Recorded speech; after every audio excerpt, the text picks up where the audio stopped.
we were very proud to be part of this, seeing these ideas developed by academics from around Africa and then become a reality on the ground level, at community level, and really having a meaningful impact on people's everyday lives.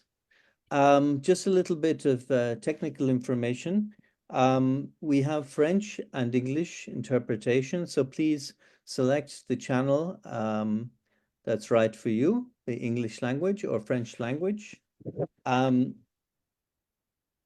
Okay. Okay, you can hear me all right? Good. Okay, please select your channel, as I was saying, French or English. If at any time there is a problem with the interpretation or anything technical, please do write us a message in the chat window, and then we'll try to deal with that problem as quickly as possible. Okay, let me go through the program for this afternoon. Okay, I'm assisted today for French by my colleague Umay McAfee, and I see other members of our Moja ACP team here, Lindia and Britt and Dyson and Joseph and different people here. So you're well looked after today by many people. Okay, in a moment, I will introduce our presenters for today's presentation. And after that, we will have a chance to ask any questions for clarifications about the contents of the presentation or anything like that. And then we will go to a plenary discussion where we would love to hear from your experiences and questions and comments and ideas, and let's discuss together on the topic of the presentation. Finally, then after our main presentation for today, my colleague Umaima will present a bit about Moja and what Moja's mission is and what we're trying to do and be a part of in Africa. And that's really our program for the rest of the day. I would ask, please, as well, that if you are commenting and speaking, please remember we have French interpretation that's simultaneous. So please don't speak too fast because I must translate what you're saying.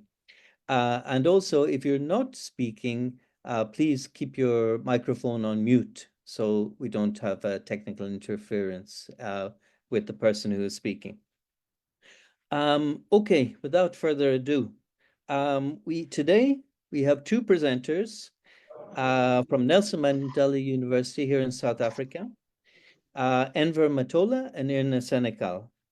Enver is a research associate working at the Center for Integrated Post-School Education and Training, CIPSET, at the Nelson Mandela University, and he has worked in the field of adult education and written about it over many decades. Irna is an activist scholar, also at the Center for Integrated Post-School Education and Training at CIPSET in Nelson Mandela University.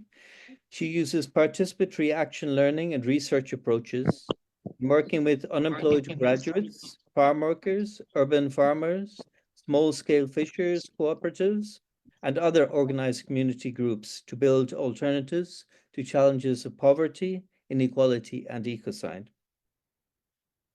Okay, so it's my great pleasure to hand over to Enver and Irna for this second webinar in our series on socially engaged scholarship. Thank you, Irna. Thank you very much, David. And it's wonderful to be with you and to think that this is a space in which we can connect across Africa. That is just really marvelous to think about. I'm going to start by just sharing my screen, if you will excuse me. And then I think play from the start. So I think you should now be able to see the full screen. Is that right? Yeah, okay. And I'm audible, and I will try to speak slowly. In any case, I think that is sort of my default, my normal default. So Enver and I will be sharing our thoughts with you today as a kind of reflexive thinking process. And we hope that you will bring your experiences into conversation with what we are saying. And we hope that also that that might lead to exchange of ideas that include possibly contestation, so different ways of thinking about the issue of socially useful and engaged scholarship for building alternatives. And we would like then to, our focus is not in part of the explanation for today's session, it was said that we would look at the challenges presented by the multidimensional crises facing communities that are politically, economically, and socially marginalized. And we're not specifically focusing on the poly crisis, but this is the backdrop to the discussion. And I hope that you, from your experience, will also bring this into the conversation. So our focus today is on how we understand resistance or alternatives that are being built and can be strengthened through socially useful scholarship. So what do we mean by this word alternatives? What are alternatives for us? So I'm going to start by kind of sharing a story that you might be able to glimpse at through the pictures on the screen, and also through what I'm saying. For some years now, Enver and I have been working with a local organization here in the Eastern Cape of South Africa called Khanyisa Education and Development Trust. And this organization works with farm workers and landless rural people in rural communities and peri-urban communities around the Nelson Mandela Bay metropolitan area.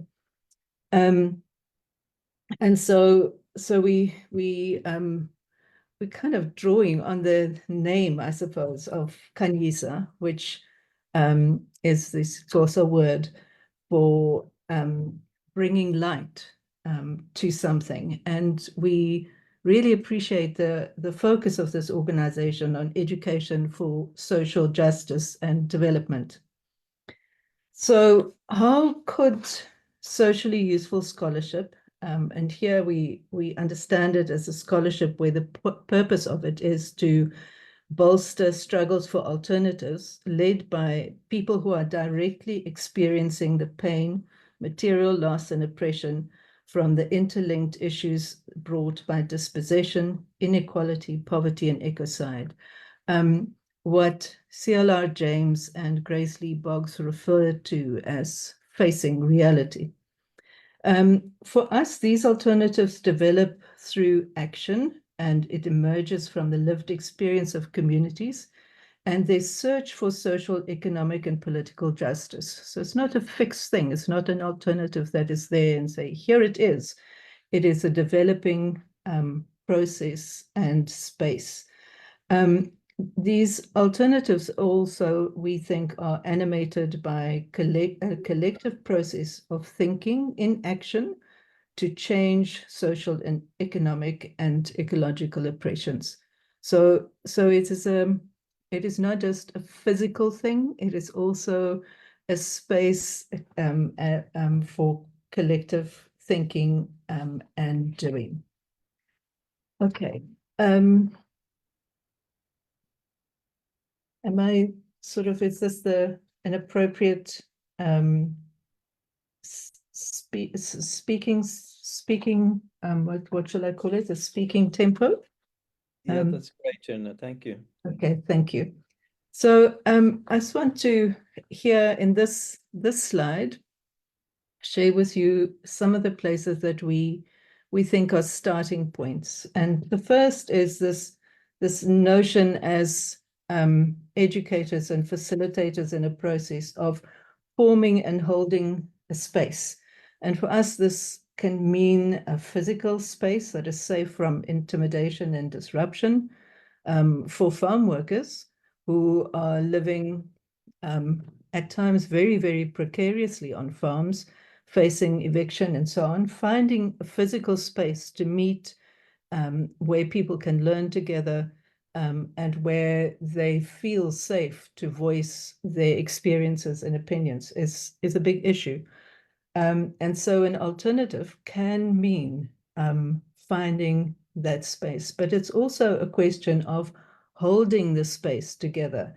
And by that, I mean ensuring that there's space for all the alternative ways of being with one another that can emerge, respectful ways of disagreeing, care for one another, recognition of our common humanity, and of course of our social difference. So an effective space, in other words. We also think that it's an organizational space from which people are able to step out into collective action. So for us in this thinking about alternatives, we consider this making of and holding of a space as really critically important. So how does one sort of start that process?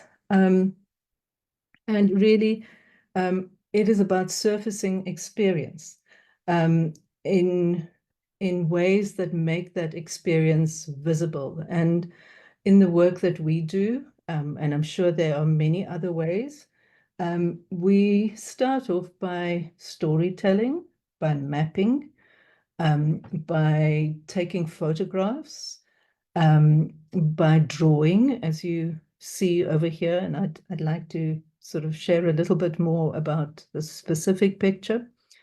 And then being able to collectively look at what we've brought to attention and begin to analyze that. And so I don't want to offer here, because there's a lot of other resources that people can access on the sort of methods and tools.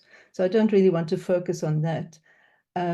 But I think that the thing is that this process of making experience visible so that we can reflect on it and dig into it is critical, and that one builds that up over sort of layers. It might start off as in this picture that you see on the screen of people drawing the physical space of a farm. Where do farm workers live? And this was a series of action, research, and learning together processes to look at what is happening with pesticides on farms and what are people's experiences. And so slowly over this period, over the kind of layering, starting off with just what is physically in place, people started looking at at issues like protective clothing. They started looking at from which direction the wind blows, what is happening, what is this situation when the wind blows, what happens with the pesticides and so on. And so an incredibly rich mapping, but also a report of what happens on this specific farm was built up and could then be compared with that of other farms. What is similar, what is different? So it's a process of making things visible, but it's also a process of knowledge, collective knowledge creation. And I want to sort of emphasize here that this is not all. An additional layering is to bring this experiential knowledge into conversation with knowledge that draws from other experiences, and not to do that in the normal hierarchical way where academic knowledge is kind of privileged, but to look at what is the history of pesticides, which pesticides are being used here, forming a database of pesticides, reading the labels of the pesticides that people are using, and making sense of those labels, understanding which of these pesticides are banned in EU countries, but still exported to us in Africa. And I'm sure that the story of pesticides made in the EU and exported to Africa is known to others in this group. Then reports of pesticide damage in the environment, linking these stories to other activist databases around pesticides and actions against, for example, the use of chlorpyrifos. And then slowly what is being built up is the connection of very localized experiential knowledge into a wider set of knowledges from which people can begin to decide what is it that is at heart of the problems they're facing and how do they want to step forward and change things. So I think the issue of learning from experience, I've sort of already said is a collective process, but I also want to emphasize here that it's a transformative process, and because what the social world of our experience, our everyday and night experiences, Carpenter and Moja calls it. Exploring this requires us to recognize the relationship between a context, an activity, us as people, individual people, and us as part of a group with a shared objective. It also recognizes that what Enver will later talk about as socially useful research, but such collective learning is a situated activity. It doesn't separate action and thought and feeling and value and their cultural and historical forms from other from meaningful activities. So it's a combination of what we think of as thought and action, praxis, in other words. And that is through this creating a changing understanding in and through practice that we learn and unlearn and at times relearn with one another. It's also to recognize that this is an open and creative process of learning that requires us to test our knowledge, that draws on skill, on imagination, on improvisation and experimentation with the resources we have at hand. And all of this, through all of this, we then build up a personal, but also a collective and changing understanding of what alternatives are possible in creating, what is possible in creating an alternative to the current injustices that people face. Sorry, I'm a bit nervous, so please excuse me if I stumble every now and again. No, you're doing fine, thank you. Okay, so the next bit is to say that such an alternative has really importantly these concepts of mobilizing and organizing. And we think with our dear colleague and Aziz Chowdhury, that research and organizing in context is mutually constitutive. So out of the action and reflection process, we come back to research our assumptions about what works and what is not working, what strategies are appropriate under what circumstances, and so on. And so we emphasize, I think, in this notion of creating alternatives, the effort involved in building organization, the space for democratic participation, decision-making, action and learning, and where the organization itself that is developing and growing becomes, and I'm putting this in inverted commas, the classroom, to borrow a concept from schooling. So organization as a space for learning that is critical and for moving into action.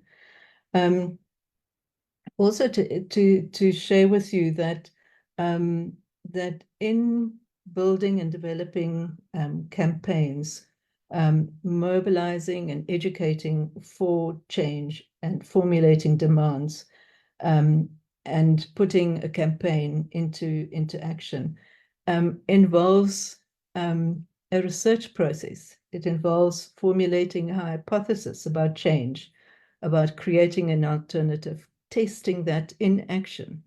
And although we may not think about this as change, what Aziz's writing and his life's work really tells us is that it is in this interplay between organizing and action that much knowledge around social change is developed, and that we who kind of find most of find ourselves mostly in academia often miss and misrecognize. Then the other is that this is a process of iterative learning. It's a continuous process that requires that emerges when people move forward to claim rights, and at times step aside to hold a space that they already have, and that all these moments and movements of vibrant organizational life needs careful consideration in a process of learning in action and research with community groups. And then this is sort of the last bit that I want to say, and then hand over to Enver. So what does this mean for us as adult educators, or for us as researchers? I think the main thing is that we would like to invite you to consider this question with us, and that that for me it also connects with an observation that has been made powerfully by many, but particularly by Apollo Freire, that education is not neutral. It's a political act, and it requires us to choose sides. And Freire puts this, for me at least, very beautifully when he says that we should consider ourselves as educators standing in armed love, which he says is a fighting love of those convinced of the right and duty to struggle against oppression, and is essentially, and which is essential to being a progressive educator, and may I add then, an activist or socially engaged scholar. Thank you. So I'm going to stop there and ask us to move on to Enver. Is that okay? Thank you very much, Irna. Yes. Enver, are you with us?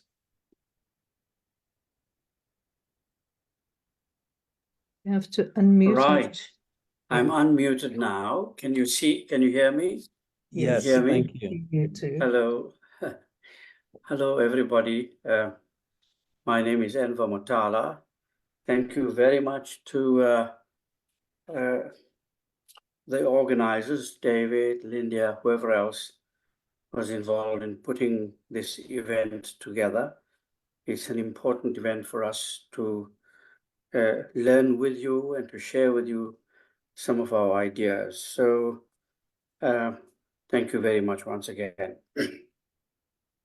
Now, I did provide a little earlier a complete paper which sets out more fully the points that I'm going to speak to. So there is a fuller paper, and I hope you will get it and look at it, and you're perfectly welcome to communicate with us if there's any issues that arise even after today's discussion.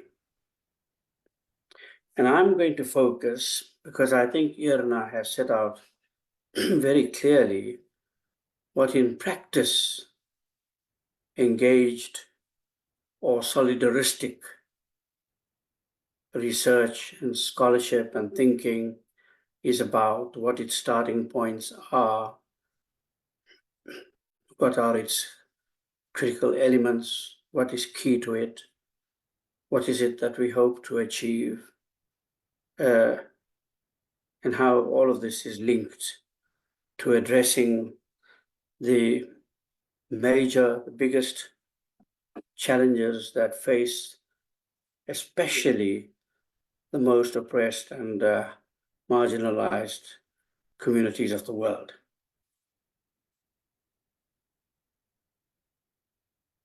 So I want to focus, however, more on what all this means for those of us who are in academia, in universities, because quite frankly, from our experience, working in the university sector, working within the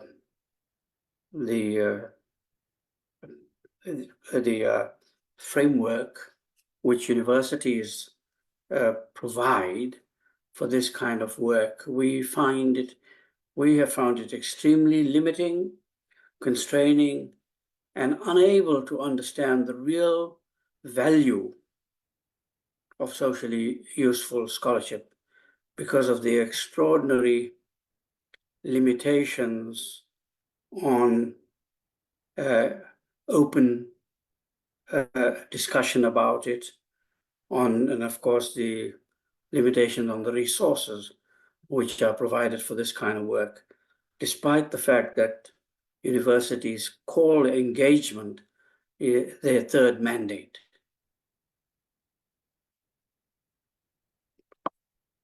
So my beginning point, therefore, is to say that socially useful scholarship, it's not about retreating into the world of concepts, theories, dialogues, and the things which are favored by many people in the university system.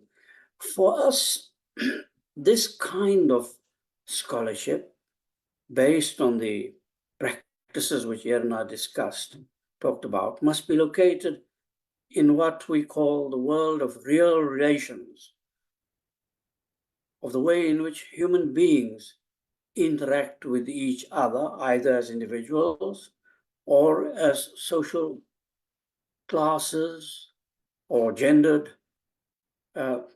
relations, and especially in the kinds of social struggles in which our communities are involved daily because of the effects of modern global corporate-led capitalism on the lives of human beings, and the polycrisis, the wide range of combined crises which this presents to them. So for universities, this kind of scholarship is about understanding how in daily practice, in their practices, what to them is a very distant world, a distant world of academic life, can in fact be turned around to develop real relations of respectful solidarity with communities, with their organizations, with social movements, through the process of learning, research, and sharing ideas. And that is why engaged scholarship is not about the varieties of scholarship which are called the scholarship of, which are part of what is called the scholarship of engagement. There are a number of studies about this thing called the scholarship of engagement, breaking it down into its varieties, its typologies, its characteristics. No, for us, what we're interested in is not that kind of theoretical exercise. It's about the actual process of engaging with communities, as you heard in the presentation earlier by Irna. That's what we think socially useful scholarship is about. It's not about saying, well, there's engaged scholarship, which is about charitable acts. Some of it is paternalistic. Some of it is has some kind of utilitarian effects. It's not about that study. It's not about those things. Those things have their place, but when we talk about socially engaged and useful scholarship, this is what we talk about, the actual process of engaging with communities. If you don't do that, you can write as much as you like about the scholarship of engagement. And frankly, from our experience, those people who just simply write about it know very little about what it really means in practice. Now, we know that the concept of engagement is actually because of the way it's been used in universities, it's sometimes reduced to meaninglessness, engagement. And it's therefore the subject of contradictory interpretations. And these arise actually from the very form, the nature of the relationships between academia and its communities, its constituencies. And it raises questions, depending on your interpretation, it raises very different set of aims and purposes. It examines interests much more critically. It examines the nature of the relationships that are being built, even between the university and the community. And it examines how methods are interpreted and developed.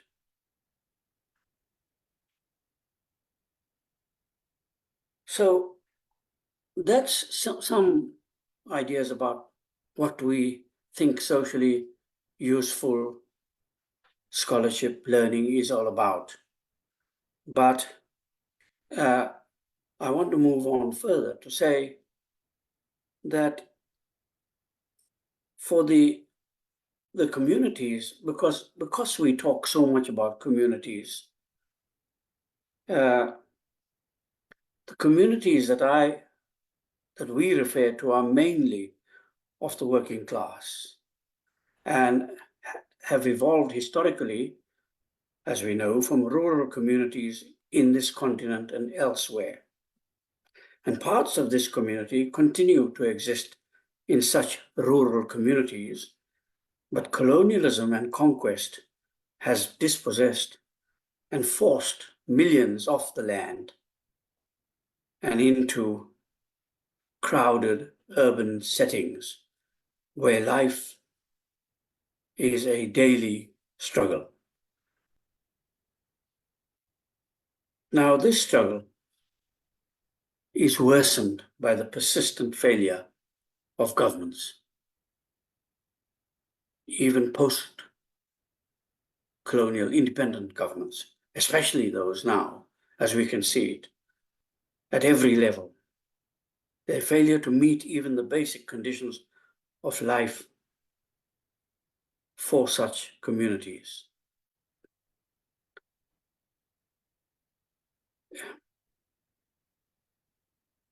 Sorry, Irna, I'm seeing what your, yes. I hope what's on the screen is in sync with where I am now. So I've spoken about the communities that we refer to as are in fact mainly of the working class.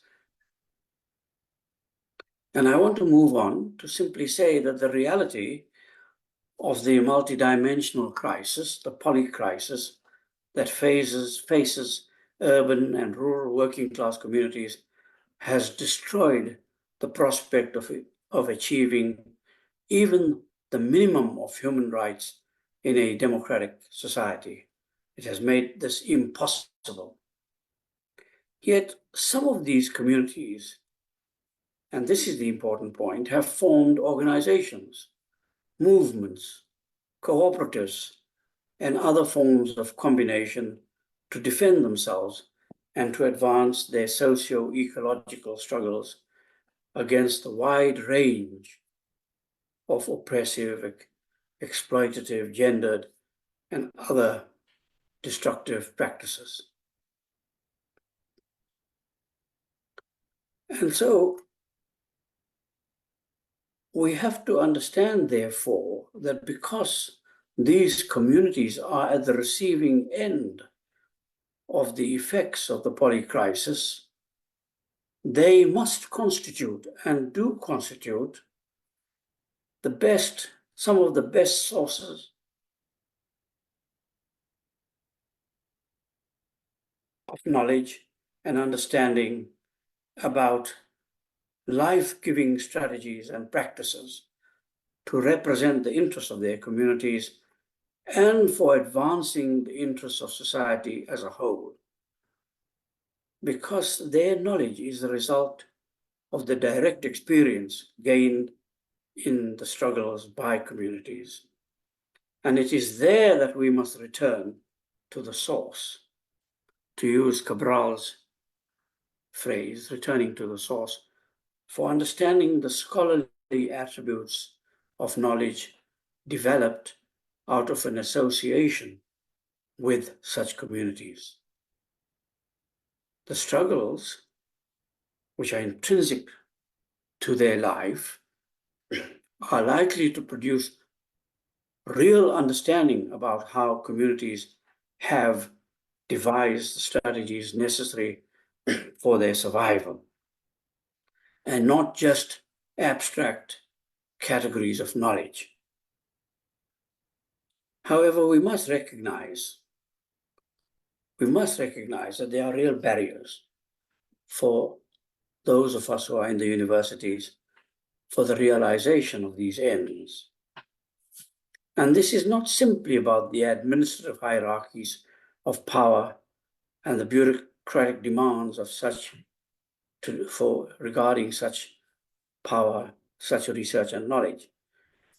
It's actually not just that. It's not just that, well, there's limited funding or there are elaborate bureaucratic processes. So, for instance, if you want to have a meeting with community groups, you have to have a register which details everybody who is there, and and all the logistical issues are hugely complicated before you can even get funding for this.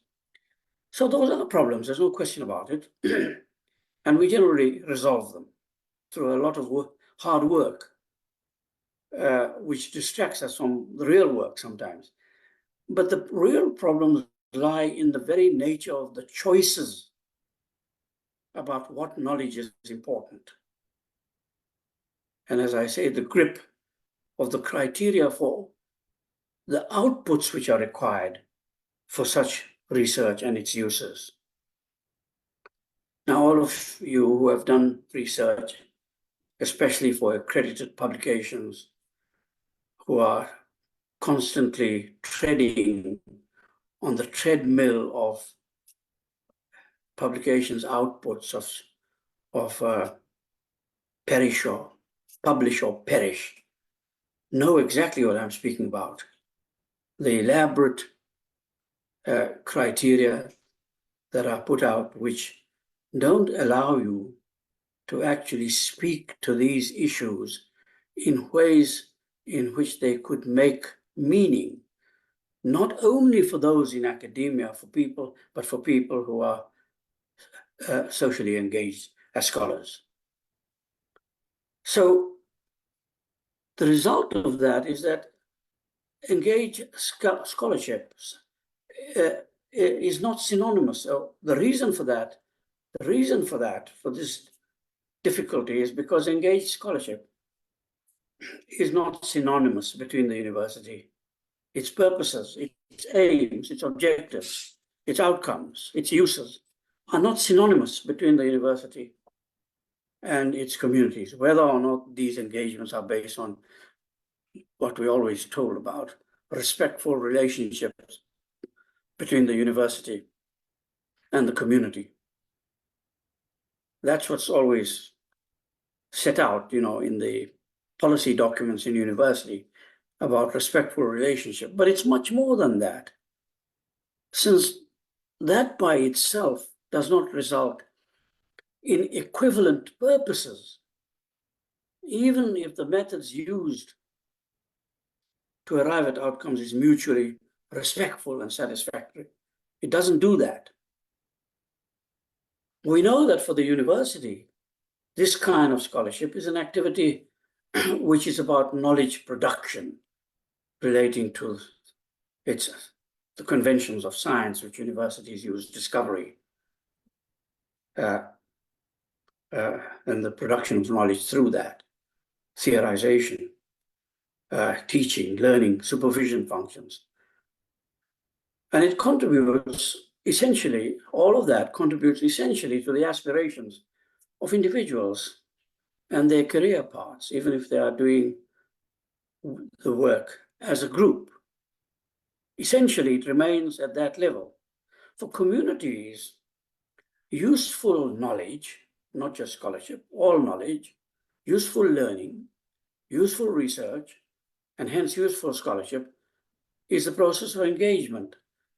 It's not about these issues which are incidental to communities' willingness to engage. The purpose for them is largely to meet some or other exigency, to understand some phenomenon better, the need to support culturally syncretical, integrating, and indigenous processes for self-organization.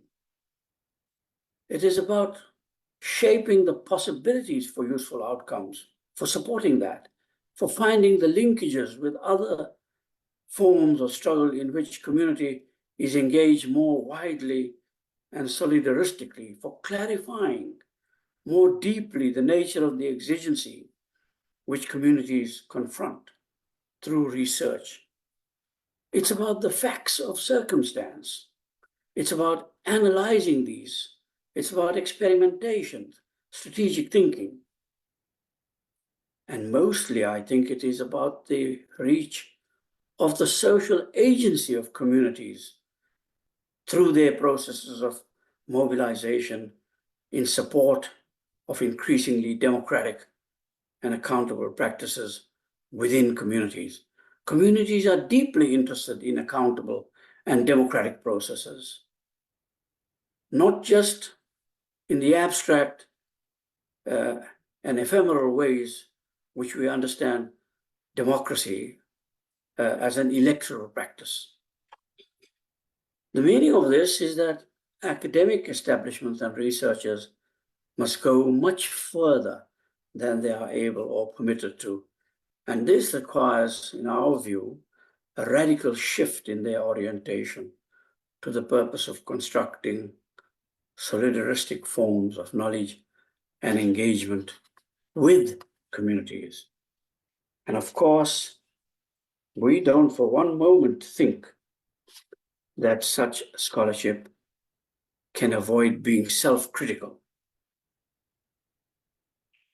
because it too must recognize its intellectual limits.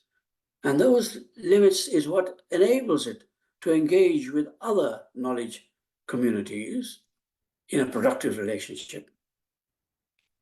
But the most important thing for universities is that choices have to be made and interests declared, not just academic and intellectual interests, theoretical interests. I'm interested in social critical theory or some such thing, not just that, but socio-political, historical, and ethical choices. And that requires very frank discussions about the aims and purposes, values, and orientation of scholarship. In our context, and that applies to all of us, in all developing countries, in all countries that have suffered the whiplash of dispossession, colonization, and imperialist agendas, and now the brute violence that we see in so many of our countries, our research must be explicit about its intentions. It must be explicit about supporting, mobilizing social agency. We can't continue to rely on the false promises of democratic governance. And this does not simply emphasize the method that are shared between academics and community groups, but is much more about the purposes of research, the purposes to which research is put and how it can be used. Such work can greatly enrich, broaden, and challenge the understandings of education which are dominant, forms of learning which are dominant and hegemonic, which have profound effects even on the oppressed, ways of understanding things. And it must produce the kind of knowledge which is based on a set of transformatory purposes. It can provide conceptual tools at the same time. And that is why we can pursue it, even in universities. Tools with which to understand, inform, imagine, and to essentially to bring about social change. So thank you very much for allowing me this opportunity, and for both of us, Irna and myself. Okay, thank you very much, Enver, for that intervention. And Irna, thank you very much, both of you. At this point, I'd just like to open the floor if anybody has any specific question for clarification of anything that was shared. And after that, we'll open up to general questions and comments and ideas that you may have. So please, the floor is open. Hi, David. So we have Yes. some comments and questions in the chat. So Okay, would you like to go ahead? You want to talk about it? We received the first comment from Farrell.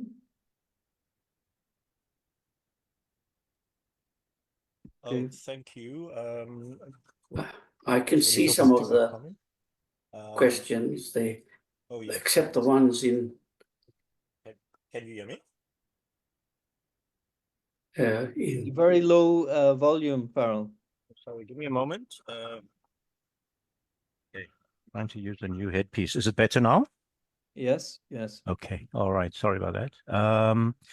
Yeah, I was raising the possibility whether if, Enver was explaining early on that one of the elements, I think he mentioned there were three key ones that universities have, which is about the issue of engagement, I suppose, social engagement, that if this indeed is something they claim to hold to, and we see is often not the case, many, as use examples in Cape Town, University of Cape Town, etc., literally because it's physically located on a foot of a mountain or up on a hill, people literally call them ivory towers, So, this inaccessibility of these organizations, I was saying, that appear to be lofty,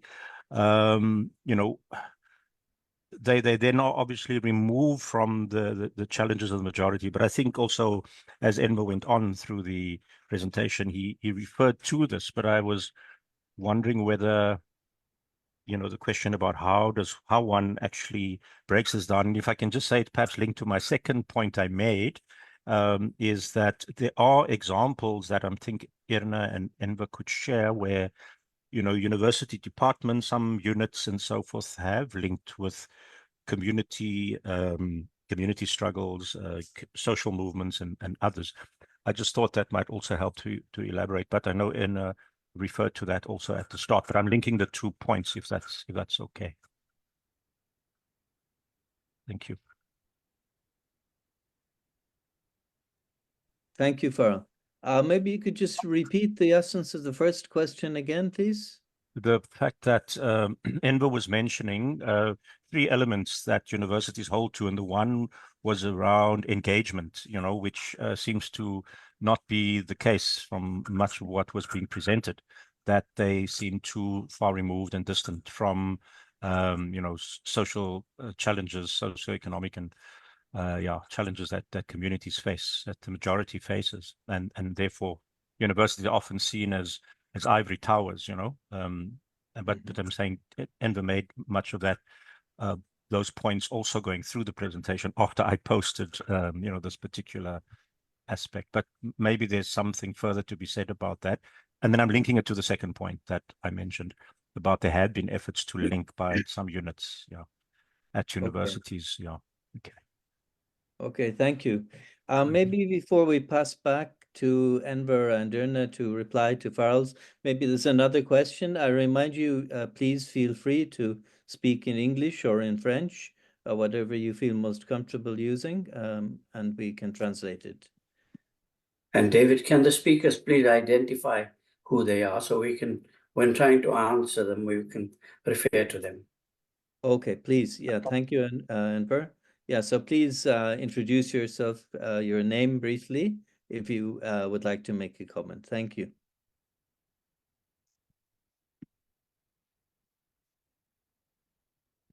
I don't see another one immediately coming. Okay, maybe while we're thinking about some questions, maybe Irna and Enver, we can reply to Farrell's question, perhaps.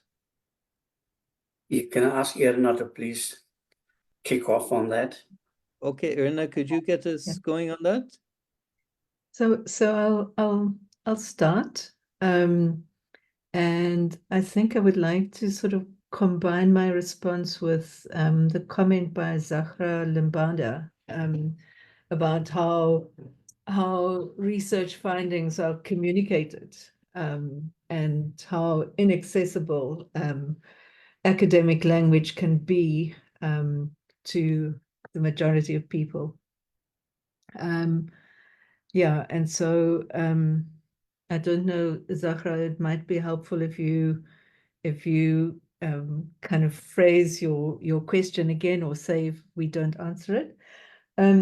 So how do we break down divisions between universities and I hesitate to say the university and its communities, because it just sounds like it's very, it's the wrong term, but the communities of which universities are part, I think is the better way to put it. The first is to open the doors of the university.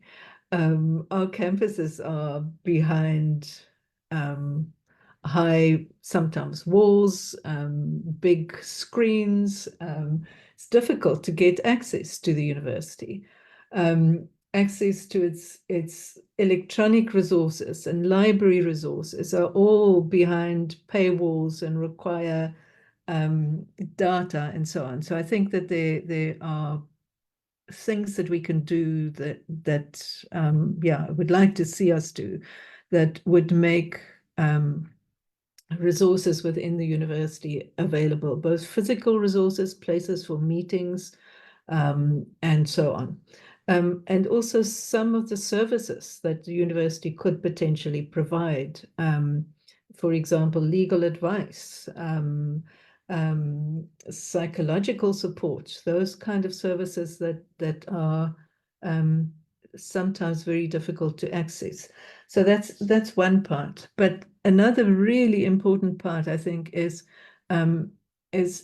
how we learn and teach in the university, and what knowledges we privilege within the university. And so if we teaching about land, the issue of land, for example, if we're teaching about community development, the people who should be seen as important knowledge holders and teachers should not only be other academics, should not only be the writing and thoughts of other academics. So this notion of the ivory tower, I think it needs to be toppled. Needs to be an open room where different ideas are welcome. So that's one part of it. I think there's a whole lot of stuff in the bureaucracy of the university which I really don't want to engage with right now. But I think within its those of us who find our place in a university have an agency to begin to shift things, and we can do that in how we do research. We can do that in how we teach, and we can do that in how we interact with colleagues. And I think also, make it possible for the students that are part of universities to kind of actively support social movements. Thank you. Enver. Oh, Yes, well, these are... Sorry, I forgot to sort of specifically say to Zahra that in the kind of community-oriented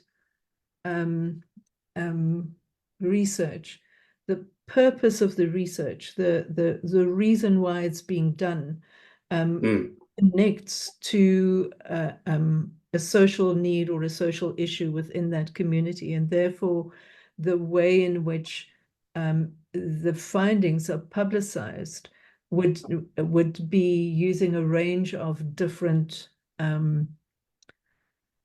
forms. It could be publicized through drawings. It could be publicized through a play. It could be publicized through a protest and a set of demands. So I think that one can be creative around that. Very often the form in which we make research available is determined by the university's own purposes and needs around knowledge creation rather than about its social use. And I would like to ask Enver, when you finished, I'm so happy to see Buhle Francis part of the conversation, and maybe she would like to add from her experience about what she can add here, and anyone else who would like to add. Yeah, Enver. I'm done. Well, thanks. Thanks very much. To Farrell's question, let me say that in reality, it's a huge struggle to bring the university down from the mountain or ivory tower or whatever symbol you like to use is not an easy business, for the simple reason that universities too are reflections of the nature of the society in which they are, and that struggles about what the university does are really about struggles about democratizing knowledge. And in an undemocratic society, or societies which are hugely challenged or very far from what one might consider to be more genuine democracies, well, universities are structurally bound by those very limitations, the limitations by which they are surrounded, despite their pretensions about being institutions of humanistic knowledge, etc., etc. They are extremely limited. That's the first point I want to make. And so therefore, to answer the answer to the question, Farrell, is that without struggle, nothing will change. Everything will remain exactly where it is. And now we can see that globally. that even institutions which have prided themselves to be places of open knowledge, etc., when they are confronted by some huge global questions about power and undemocratic practices, they begin to resort to violence, to resort to constrain, to kick out people who ask questions, and so on and so forth. So the ultimate answer for a democratic university, there cannot be a democratic university without the struggle for a democratic society. And it's an old debate in this country, and I'm sure elsewhere.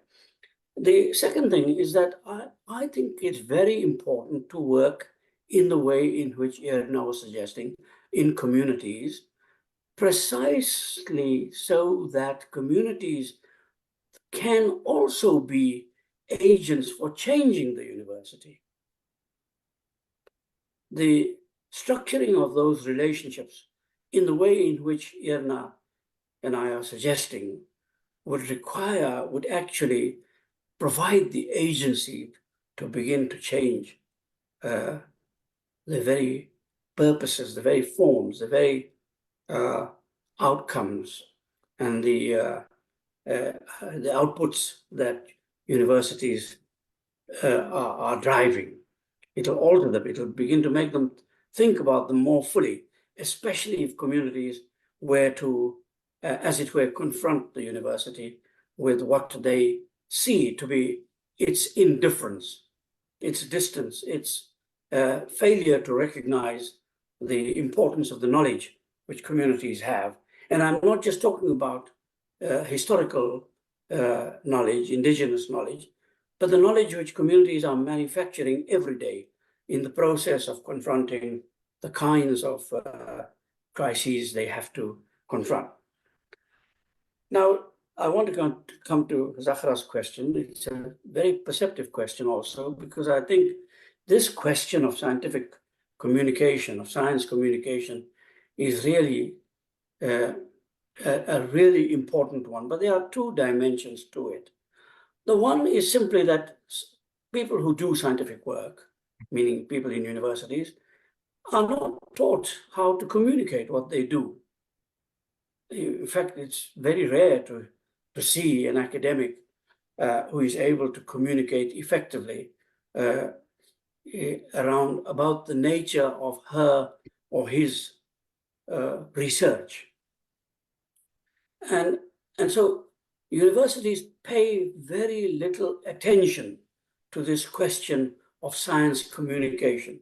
In fact, I don't know if there's any university anywhere in South Africa or on this continent which actually pays some direct attention to the question of science communication. In other words, how do you engage with communities in relation to the way in which you have developed your science, how you built what theories you have developed, what the implications are, what's the meaning of this kind of science, what are its effects going to be on community, whose interests are served by this. You know, this is the kind of science communication which is completely absent in the academic environment. But secondly, and perhaps even more importantly, Zahra, it's the question of how research choices are made, in whose interests, what proclivities are being served by it, who makes the decisions about where funding for research must go. And I don't mean to which individual, but I mean to what bodies of scientific work research should go. Now, I raise this in the context of we know where the greatest amount of scientific research is done. It's got to do with making war. That's where the US in particular spends the great bulk of its scientific funding, of its research funding, on the kinds of things which have really disastrous consequences for all of us, for the whole of humanity. We know, for instance, even in the pharmaceutical side of scientific research, very little work, very little money is devoted, for instance, to tuberculosis relative to the amount of money in the US I'm talking about, which has to do with the condition of balding for middle-aged men. As a matter of fact, there's research by, I think, Thomas Pogue, which points to that particular proclivity of how scientific funding is allocated. So there's a great responsibility on young and old researchers also to start putting some criteria forward to the policy makers, to the scientific research funding agencies, as a collective, not as individuals. At the moment, unfortunately, what happens is each individual puts forward their proposal. You know that too. In South Africa, there's this body called the NRF, and it's funded like that. But actually, its proclivities are predetermined by the issues it regards as important. And there's very little social engagement about where research funding should really be directed, especially where there are egregious instances of social crisis. Very little is actually directed at that in any meaningful way. Yes, there are words which are set out in policy documents about these things, but they really are understood in hugely academic ways. I hope that tries to answer these very difficult questions. Okay, thank you very much, Irna and Enver. I see a lot of comments coming in the chat window, so I'd like to open up to people to maybe give voice to those comments so that we have a mix of people. So just briefly, maybe I see, first of all, Zahra, you said that you're talking about scientific research being used or translated into the daily struggles working with marginalized communities. And I think this is exactly what we're talking about.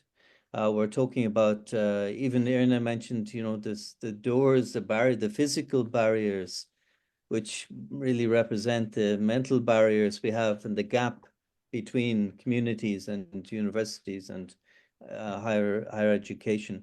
Maybe, Zahra, you could give us a brief example of how you managed to bridge that gap and use that scientific research with communities.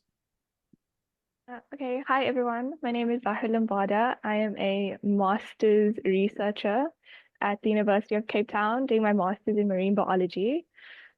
So I've had a very unique opportunity to be placed at two universities in South Africa that are vastly different. I will say, in response to Prof. Enver, that there are universities that are taking into account community struggles, and those are the universities that people don't generally pay a lot of attention to. So I was at Rhodes University, and there we did take our research to marginalized communities quite often. And we would have to communicate our research in a way that was digestible to school children, as well as people who have never been exposed to the things that we are talking about. However, this year, I started working on fisheries and working with marginalized fishing communities in the Western Cape, in a place called Melkfontein. And what we had done is that previous research had been done to kind of understand what the outcomes of the future would look like, depending on the environmental consequences. So with declining fish stocks, and also with the potential of having fish stocks that would then recover. And what was then done was a play was then put on in order to communicate this research, not just to the community of Melkfontein, but also to the wider public, and to make people more aware of the daily struggles of these people in this area. And it's not just Melkfontein, the Western Cape has a large fishing community, a lot of people who depend on fishing for their livelihood. And like Prof. Enver said, it falls on the government because they don't implement the necessary strategies, or they they give false promises. And so what we also did was there's another research study done where we looked at Sorry, the Zahra? yes. I'm just thinking of the interpreters who might have some difficulty if you're speaking very little fast. Oh, okay. So Sorry, I could slow down. please bear in mind that they're Okay. translating you. Okay, thank Right. you. And so what we then did, or what we went further into on previous research, was that we were looking at smaller fishing communities around the country, where previously they had done some research to then weigh out the, I guess, we kind of use like a scale to understand which people should be given the fishing quotas depending on their backgrounds. And what we had found is that government was actually giving fishing quotas to people who had no involvement with fishing. They had other jobs. They were potentially not even previously disadvantaged during apartheid, but they were getting these quotas, with the people who relied solely on fishing as their income, who had historical backgrounds with fishing and no other income, they weren't getting these fishing quotas. So again, it's this interplay between government not having not doing enough for these people, but then also us as scientists, because I have noticed that in science, people are very desensitized to the struggles of humans. They only care about what they are studying, and they have very much tunnel vision. So it was this whole thing of scientists not really caring, as well as government. And these are two very influential groups of people, is your researchers, your academics, as well as government. So yeah, that was just my input. Thank you. Okay, thank you very much. Yeah, no, it's very interesting because it's the gap is between university and communities, it seems, so higher education in many cases and the communities. And also communities must demand, in a sense, to be spoken to in their own language. I see Gladys made a similar point that many communities or people within communities are involved in research, but never find out later that research isn't shared with them. They don't find out how it was used. So it's not a very ethical use of research to involve people and not involve them later once the research is finished. Ivor, I see that you have a question, a long question. Would you like to voice that one? So not just listening to my voice. David, before that, can I interject? Sorry, I really would like either Irna or Bootle to comment on the very important issues that Zahra has raised. If they want to. If they don't want to, that's okay. Then we can go on. But I think both of them have worked exactly with small-scale fishing communities. And so the issue that Zahra raised is very much within their purview. So unless they don't want to, I would like to hear what they had to say in response to that very important comment. Okay. So how did you bridge this gap between the research, let's say, and what's happening in the fishing communities? Irna, do you have a reply to that? I can add, and I'll ask Bootle to, maybe if she feels like it, to also add. So Zahra, yes, I think in the work that Bootle and I are involved with, we know that sometimes people have received access to fishing based to rights in fishing based on a research process, actually, by government about who qualifies against a set of criteria to receive such rights. And it is also true that at times this allocation of rights have not been completely consistent with legislation and policy. And so for me, this kind of finding is not a surprise.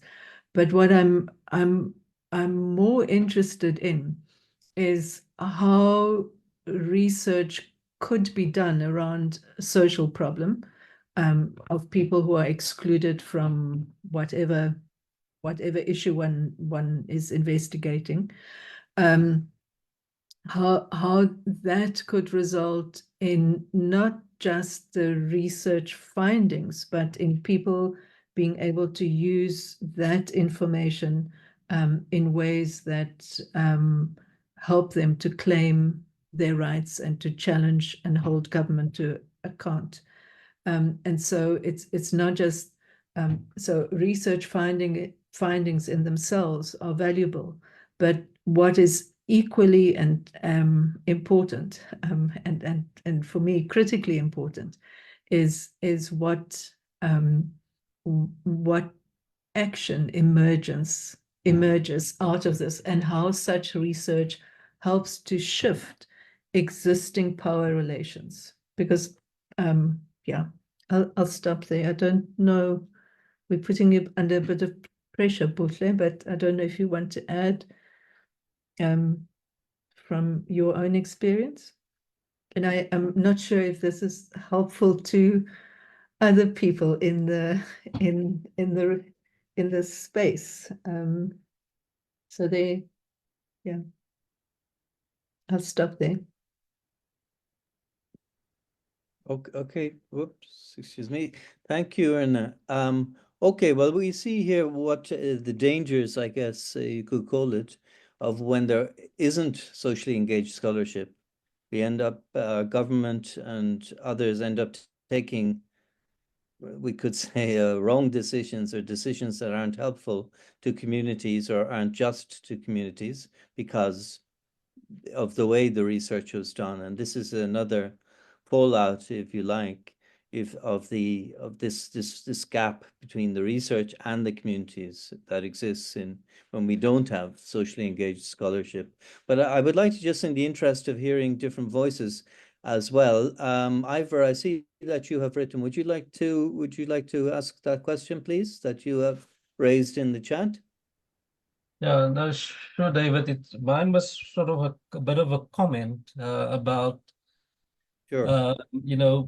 because I think what Enver and Erna are presenting, and of course Buthle's work and those, other people who are making use of socially engaged scholarship as the way they think and do their research work. It's an incredible challenge to the university, but I found it quite remarkable that, in a very recent publication of the University World News, someone who happens to be the Vice Chancellor of University in Mauritius writes about basically concluding, based on research they've done, that the universities in Africa, the public universities he's referring to, are quite engaged. But it's interesting, and I think it might be a little bit unfair because I actually haven't read the book because it has just been published. But the interesting thing in the text, I think, just from reading 2 or 3 sentences in terms of the summary that he wrote about this particular book, indicates exactly what Erna and Enver are saying. It's about it's about the engaged university, and if you look at the examples that are being cited, they are exactly not what Enver and Erna is talking about. So it is about the scholarship of engagement. But the worrying trend for me is, Il y a un problème de son. get out On n'entend rien.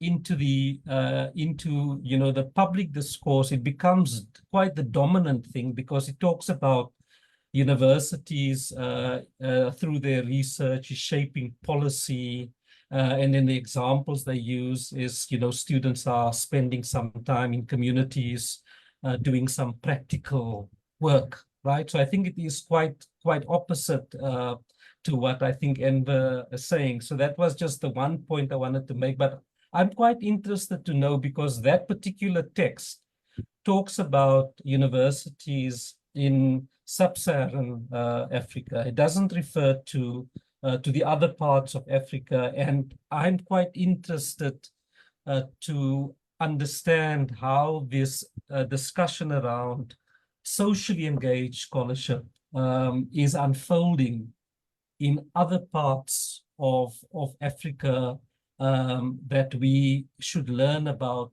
and for people to share about their understandings and experiences in other parts of the continent.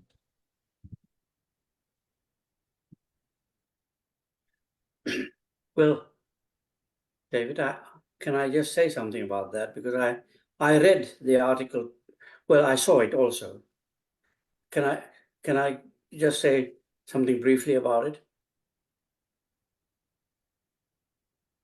Hello, David? I'm sorry, Enver, I was muted. Yes, please go ahead.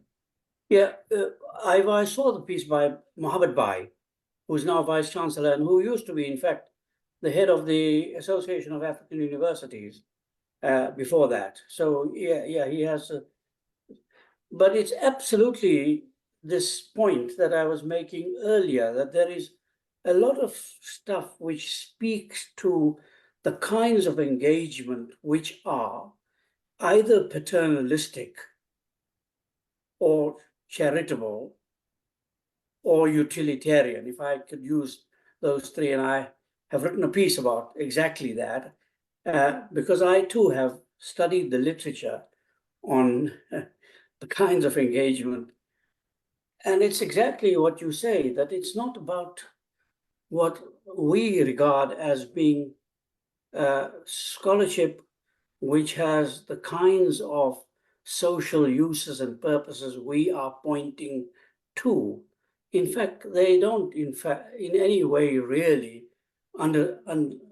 examine in that kind of engagement the underlying structural and fundamental conditions which give rise to the issues which they say their engagement deals with. So it's really, and there's a lot of literature on that, a whole lot about it. There are conferences which are about all of that, but they're certainly not about. And yes, some of it is about sharing knowledge with communities and so on and so forth, communicating with communities about knowledge. But as Irna was trying to explain a bit earlier in response to what Zahra was saying, is that the issue of engaged scholarship is much deeper than just ex post sharing of what we have learned through the process of research, because it starts with actually under what conditions the research was, the particular field of research, and within it, the particular areas of research. How do we come to an understanding of what is important socially? Thank you. Thank you, Enver. I see also Mohammed, you made a comment. Would you like to share your comment with us? Please, en français, s'il vous plaît, si vous préférez. Is Mohammed is still with us? Yes.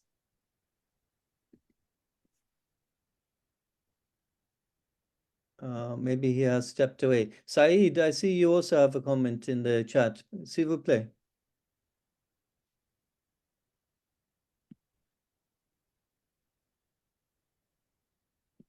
You must unmute your microphone, please. We don't hear you.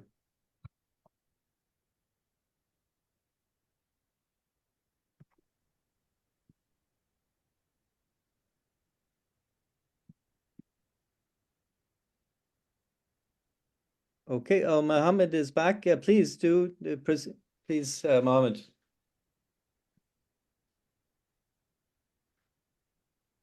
Oui, oui. Alors,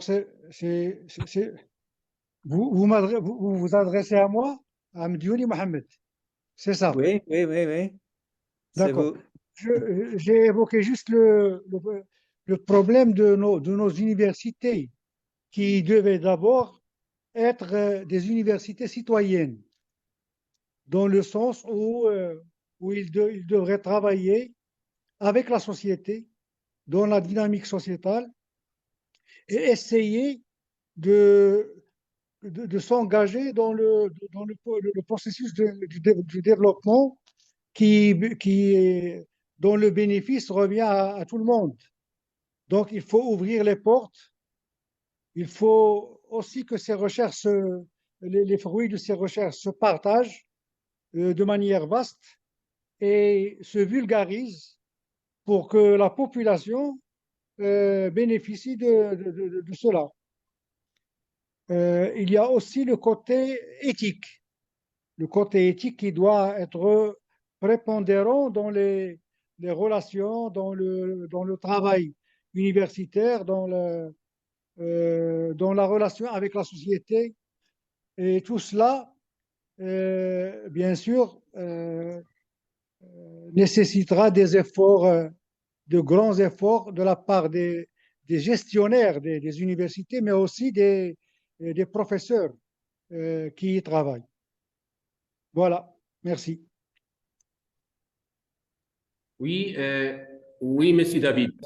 Saïd, please. Oui, Monsieur David. Voilà. Moi, j'ai évoqué, j'ai fait une comparaison. J'ai fait une comparaison entre une expérience au Maroc dans les années 90 et comparé avec les universités étatiques. Dans les années 90, il y avait au Maroc une expérience des universités populaires.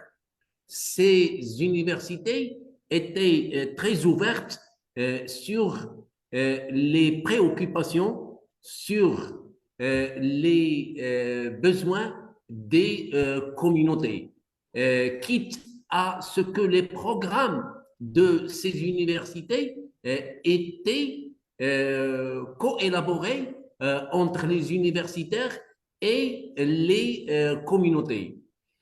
Par contre, les universités, si on peut les appeler officielles ou étatiques, ou émanant des ministères de l'éducation, ce sont des universités entre guillemets bureaucratiques. Ils font la conception de leur programme d'une façon très éloignée et en inadéquation avec les besoins des communautés. À part quelques initiatives d'universitaires, de professeurs qui sont engagés envers les communautés, et ce sont des expériences qui sont très isolées comparées avec ce qui se passe dans le contexte universitaire officiel. Merci. Thank you very much, Saeed. Yes, it's very interesting to hear the examples coming from different countries. And what is clear to me is that this is quite a universal phenomenon. It's something that's happening in many countries, if not all countries, that this gap exists between the real, I think it was Enver, you mentioned community needs. If the scholarship doesn't serve community needs, who is it for? If it talks about the community but doesn't serve the needs of the community, who is it for? Irna, did you raise your hand? Please. Yes, I did. Fatiha is looking to speak, so if we can just give her a chance. Yes, please, Fatima, s'il vous plaît. Madame Fatiha, la parole est à vous. Oui, merci, c'est Fatiha, c'est pas Fatima. Oui. Alors, Désolé. Il n'y a pas de souci, c'est Fatiha de l'Algérie. Alors, je suis sociologue, j'ai fait de la sociologie rurale, je suis directrice de recherche et d'études. En fait, en parlant de la relation aussi, recherche et tout ce qui est aspect social et tout, je rejoins mon collègue du Maroc qui vient d'intervenir, disant que, en fait, il y a une distance carrément entre la recherche académique et les aspects sociaux sur terrain.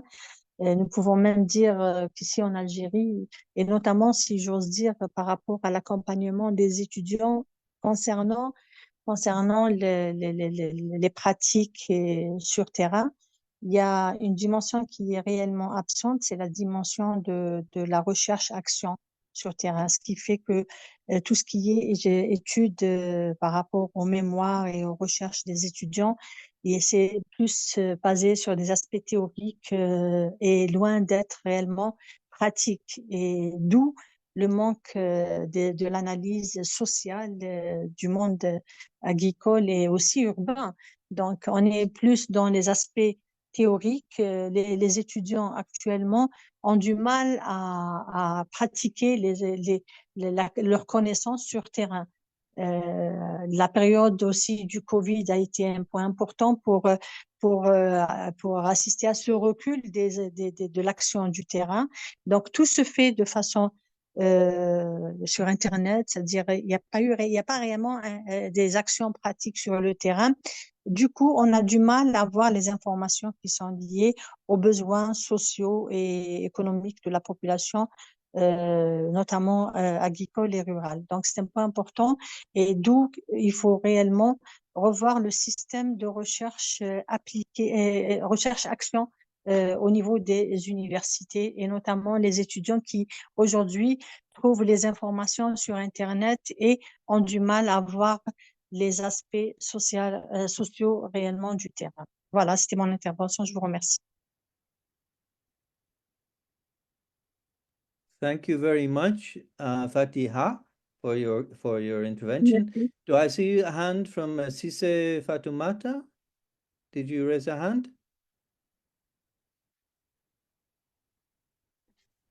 Oui, j'ai Sise? levé la main. Si je peux avoir la parole, s'il vous plaît. Oui, bien sûr. Bien, moi, je suis... Please, please. OK, donc, Okay. je peux? Oui. Bien. Donc, moi, je suis Madame Silla Fatmata Sissé, la directrice nationale de l'éducation non formelle et des langues nationales du Mali. Et donc, nous portons la politique des langues nationales qui sont devenues langues officielles depuis le 22 juillet 2023 à travers la Constitution du Mali. Et en matière de recherche, nous avons vraiment des problèmes au Mali, surtout en ce qui concerne vraiment nos langues. Et parce qu'il y a le problème de financement. Et les recherches des universitaires ont vraiment des problèmes de financement. Et même s'il y a quelques financements, ces financements sont mal orientés. Et notre collègue qui vient de parler tout de suite l'a abordé.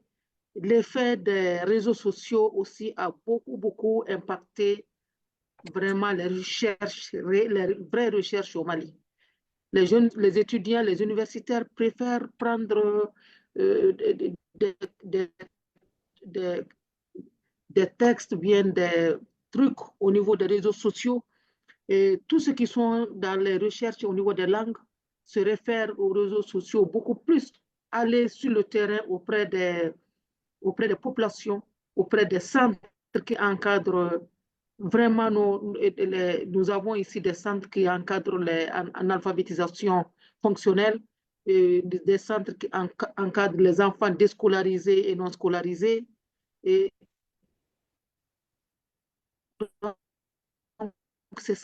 au lieu d'aller vers ces populations, vers les collectivités, ils préfèrent prendre sur les réseaux sociaux. Donc, la recherche en matière linguistique n'est pas tellement développée au niveau du Mali. Donc, si vraiment nous orienter et nous donner vraiment des pistes de réflexion, un peu le sens. Je vous remercie.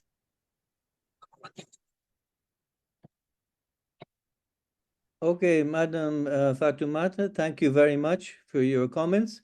I'm looking at the time, and I would like to pass the word back to Enver and Irna to give you 2 minutes each just to wrap up. What I before that, I definitely don't hear anybody saying, no, this is not an issue. You know, nobody is saying, what are you talking about? Everybody's in agreement. We've heard a number of different countries saying the same thing, that yes, this gap exists between what's happening on the ground and what we're doing in our research and at level of higher education. So it leads me to believe we're on the right track. This webinar is part of a series. It's number 2 of 3 webinars. And I'm sure once this 3rd webinar in November takes place, there's still a lot of work for all of us to do to continue to explore and to rectify, to correct this situation. So I'm very happy that we have really got our teeth into this subject. But I would like to pass back, just looking at the time, to Enver and Irna and give you 2 minutes each to please wrap up your thoughts on today's discussions. And thank you very much. You may choose who will go first. Irna, So shall I dive in? And Enver's really much better at wrapping up than me. So I just want to respond to, I've tried to respond to Sahid and Mohammed. And I'm sorry, Fatiha, I've only just worked out how to get to the translation, so I can't respond to your important comments. My sincere apologies, but I think the issue that CIPSET is raising that deals with language and adult education and language and research and languages in education. To just say that this is I think it's an issue across Africa, and it's obviously also an absolutely critical thing if we think about how we move away from the colonial forms of thought and the domination of research and concepts that are all expressed in languages that are not our own. And so one of the things that approaches that I've learned from a friend called Nadima Mustan is to use an approach called multilanguaging, which means that in whatever space we find ourselves where learning happens, we are using more than one language. We acknowledge that sometimes, because in South Africa, English is a dominant language, and it's also very often the language of power. So we don't exclude English, but we try to add on in the classroom through translation and through support for people to speak in whichever language they feel most comfortable to do that. And so we put up kind of working dictionaries for concepts, for example. And I can give one small example, if I'm allowed. So I'm not summing up, I'm adding here, David, I'm sorry. But I hope that's okay. So in isiXhosa, which is one of the dominant languages in the part of South Africa where Enver and I live, the notion of work has more than one way to describe it. So if you are working, then you will say, "Ndiyasebenza," I'm working. But if you are saying that I'm working for a boss, then you are going to say diapangela, which is completely different notion. And so one of the things that multilanguaging has done for us is has brought those lived experiences of work that are so different into the space where we're learning or where we are researching, so that we can be precise and interrogate and shift how knowledge is produced, and by whom. I don't know, Cisse, if that talks to the issue that you raised a little bit, but I think that we absolutely have to think about language and decolonial practices. Thank you. Thank you, Irna, very much. Enver? Yes, thank you very much. I mean, you're right, David. Everybody sort of was saying that, yeah, the issues we are raising are also their experience in whether it's Muhammad or Said or Fatiha or C7, the language issue. These are fairly general, they are widespread, they are continental, these experiences. The question for me, and I suspect it must be for everybody, is, well, why is that so? Why is it that such a wide swathe of countries, and by the way, it's not just countries in Africa, but countries in Latin America, in Asia, all of them, and I think there are very few exceptions, if any, have exactly this kind, suffer all of these elements of the disjuncture between formal systems of knowledge and community knowledge. All of them. There are very few exceptions. Yes, there are a whole range of important practices from the ground up trying to counteract that. But in reality, this is the reality that faces nearly all knowledge production systems.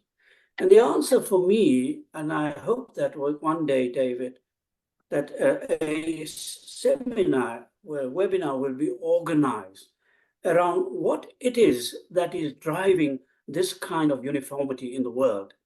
What kind of ideological and policy regimes have now evolved, especially when I listen to Muhammad talking about what they used to be in the 1990s and earlier, and what there is now, the kind of global power, not only of the structural adjustment programs, which came from the World Bank after each of our countries got independence, but even more powerfully today, the extraordinary power of neoliberal ideology, the ideology that actually the states should not intervene in education, the ideology that everything must become related to the market, that the ideology that supports what Cisse and Fatiha was talking about, the extraordinary power of knowledge systems which are dominated by markets, social media, etc., etc. Why is that the case today? How is it that the world, especially for the oppressed throughout the world, the conditions which give rise to this oppression are so very, very similar and are so universal? And the second part of this, clearly for me, the answer to that is we all have to be involved in much greater levels of mobilization, public awareness.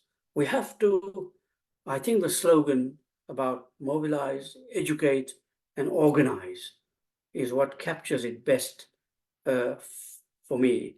And that really is what we try to do in our daily practice in relation to this work. So let me say on behalf of Irna and myself, thank you very much for this opportunity. We hope that Moja will continue to facilitate these kinds of very, very important discussions. And thank you very much. Thank you very much, Enver. I'd like to thank you and Irna very much for the presentation and everything you shared with us today. You can be sure that Moja will continue to support this idea and to play our part and to bring people together to share our thoughts on how we can combat this, how we can change this situation, which, as you mentioned, is very universal. It's not just one or two countries, but it's really worldwide. Umaima has jumped in already. So I'm going to pass over to my colleague, Umaima Kefi, who is going to just share a little information about the Moja platform with you, which is hosting today's webinar. Please, Umaima. Yeah.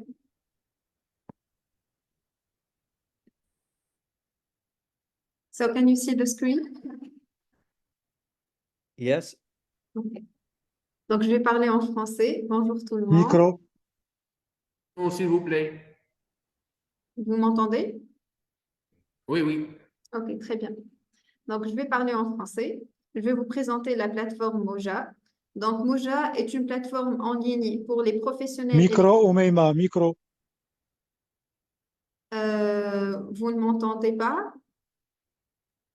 Si, on entend. On entend très bien. Ok, très bien. Je pense qu'il faut cliquer sur... D'accord. C'est bon? Ok, d'accord.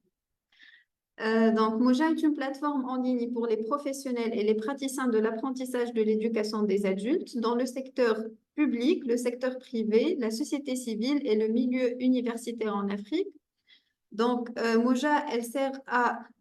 c'est un lieu de création de liens, un lieu d'accès à une multitude de contenus au profit du continent et de sa population.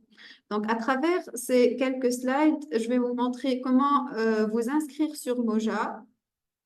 Donc, les étapes sont très, très faciles. Il suffit de cliquer sur « S'enregistrer » en haut à droite et vous avez directement accès à une multitude de ressources, d'articles et vous aurez aussi accès à des webinaires de ce genre. Donc, vous aurez des invitations à ce genre de webinaire et vous pouvez vous-même aussi contribuer au journal Moja. Donc, après l'inscription, vous pouvez directement vous connecter et vous allez trouver un tableau de bord comme celui-ci où vous trouverez à gauche mes événements, mes ressources, mes articles et là, vous pouvez partager tout ce que vous voulez et cela sera accessible à plusieurs pays de l'Afrique.